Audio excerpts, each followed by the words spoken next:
ఈ location correct ఎక్కడ ఉందండి? Madhapur Ayyappa society second street. I'll be there in an hour. నేను లొకేషన్ షేర్ చేస్తాను. Thank you. Thank you. Okay. ఓయ్, అరే రే రే రే, మేడం పొద్దున్నే డల్గా ఎందుకున్నారు? దియా, ఏమైంది? నేను చెప్పినట్టు నాకు కల వచ్చింది. నేను వైలెంట్గా మారి నేనేదో చేస్తానేమోనని భయంగా ఉంది. ఏడవకూడదు, నాలో కూడా ఒకడు ఉన్నాడు.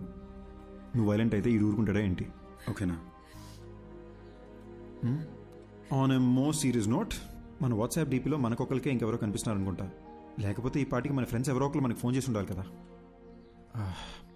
ఇన్ ఎనీ కేస్, ఒక హిప్నాటిజం సెంటర్లో నేను అపాయింట్మెంట్ తీసుకున్నాను. నేను అక్కడికి వెళ్ళి అసలు ఈ ప్రాబ్లం ఏంటో కనుక్కుంటాను. ఇన్ ద మీన్ వైల్ నీ కుదిరితే ఒకసారి చర్చికి వెళ్ళి ఫాదర్తో మాట్లాడు.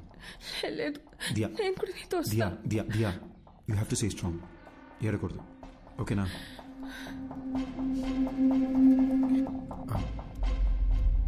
వెనక ఏంటి బాబు? కొంచెం ఆ ఫోటో ఒకసారి తుడిసేవా? దుమ్ము పడ్డట్టుంది. అలాగే.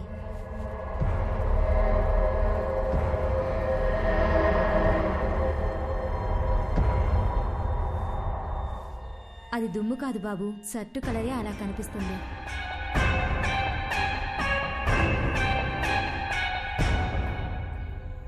మిస్టర్ రిషి, మీరు శ్మశానానికి వెళ్ళారు. అక్కడ ఓ కాలుతున్న బాడీని చూశారు. అలాగే ఇంటికి వచ్చేశారు. ఆ భయం, ఆ టెన్షన్, ఆ ప్రెషర్ వల్లే మీరు అలా ఊహించుకుంటున్నారు. మీ ఫేస్బుక్, వాట్సాప్ డీపీల్లో ఇంకో మనిషి ఎవరో కనిపిస్తున్నారని చెప్తున్నారు కదా, అదంతా మీ భ్రమ. మీకు మాత్రమే కనిపిస్తున్నాడంటే పర్వాలేదు. మీ ఆవిడికి కూడా అద్దంలో వేరే మనిషి కనిపిస్తున్నారని చెప్తున్నారు. అదే నాకు చాలా సిల్లీగా అనిపిస్తోంది. I'm a PhD in hypnotherapy. Me problems అన్ని ఫ్రాక్షన్ ఆఫ్ సెకండ్స్ లో సాల్వ్ చేస్తాను. ఆ సోఫాలో వెళ్ళి కూర్చోండి. ఇలాంటి కేసులు డీల్ చేయడంలో నాకు ఓ థ్రిల్ ఉంటుంది. ఏంటి అలా కంగారు పడుతున్నారేంటి? అద్దంలో చూడండి. సార్, అద్దం చూడాలంటే కొంచెం టెన్షన్ ఉంది సార్. రిషి, నేను ఇక్కడే ఉన్నాను కదా, ధైర్యంగా చూడొచ్చు మీరు.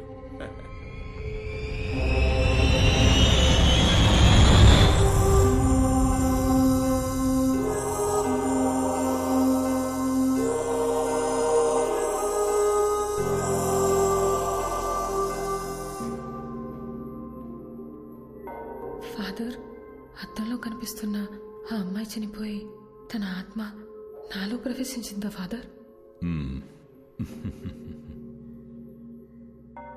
మీరు వెళ్ళండి సిస్టర్.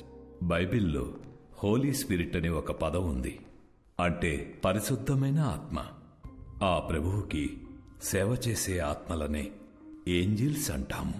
ప్రభువుని ఎదిరించే ఆత్మలని డీమన్ లేదా సైతాన్ అంటాము. ఈ పరిశుద్ధమైన ఆత్మకి చనిపోయిన మనిషి యొక్క ఆత్మకి సంబంధమే లేదు. మన ఆత్మలని సైతాను అని పిలవం, దెయ్యం అని అంటాము. బైబిల్ ప్రకారం ఒక మనిషి చనిపోయిన తరువాత ఆ దేవుని న్యాయస్థానంలో విచారణ జరుగుతుంది.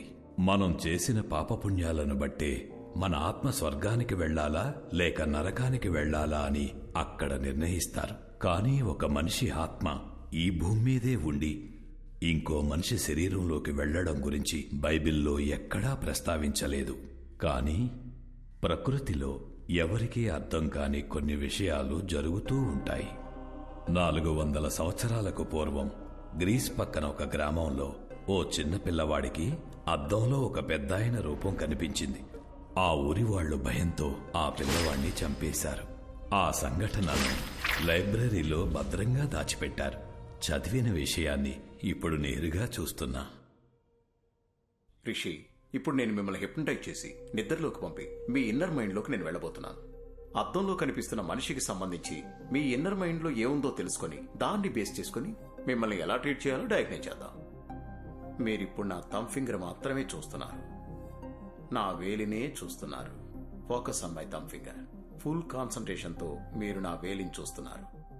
మెల్లగా నిద్రపోతున్నారు, నిద్రపోతున్నారు, నిద్రపోతున్నారు. Okay, relax. అద్దంలో కనిపిస్తున్న మనిషి ఎవరు? అతన్ని ఇంతకు ముందు ఎప్పుడైనా చూసారా? మీరు శ్మశానానికి వెళ్ళారు కదా, అక్కడ మీకు ఏం జరిగింది? ఏం జరిగింది? మీరు అలా సైలెంట్గా ఉంటే ఎలా?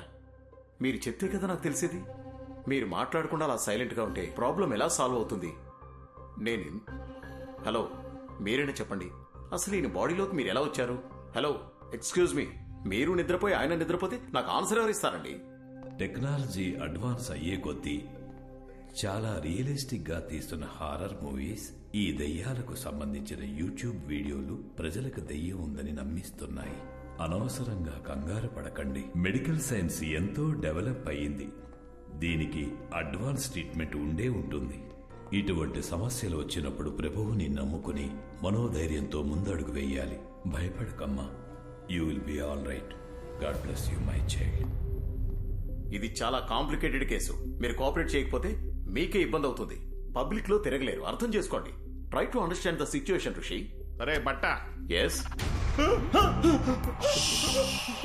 నీకు అసలు బుద్ధుందా? ఒక మనిషి అక్కడ ప్రశాంతంగా పడుకుని ఉంటే చెప్పు చెప్పు అని చిరాకు పెడతావేంటి? వాడిని కంట్రోల్లో ఉన్నాడా? నువ్వు హిప్నాటిస్ట్ డాక్టర్వా? ఒళ్ళు మెలిసిపెట్టి అలాంటి కుర్చీలో కూర్చోబెడితే ఎవడైనా పడుకుంటాడు. ఆ మాత్రం దాన్ని కంట్రోల్ అని బిల్డప్ చెప్పు తెచ్చుకుంటారంటే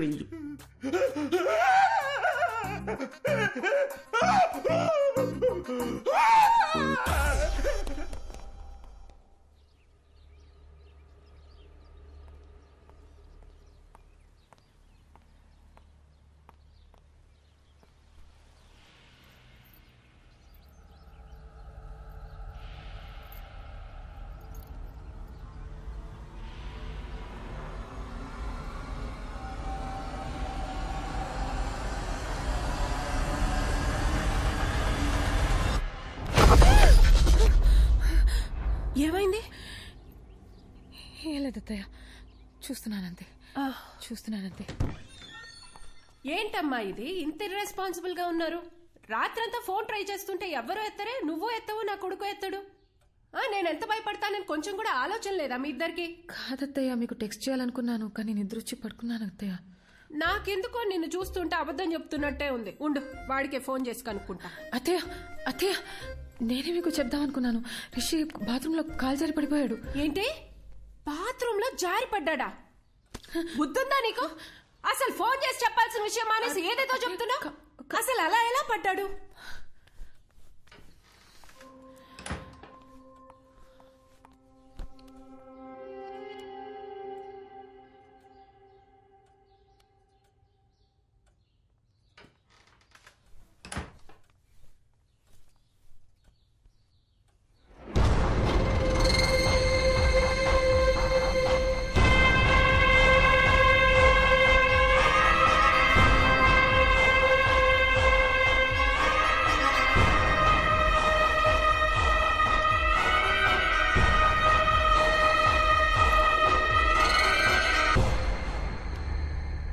hello Diya, 1 minute, Bluetooth on చేస్తున్నా.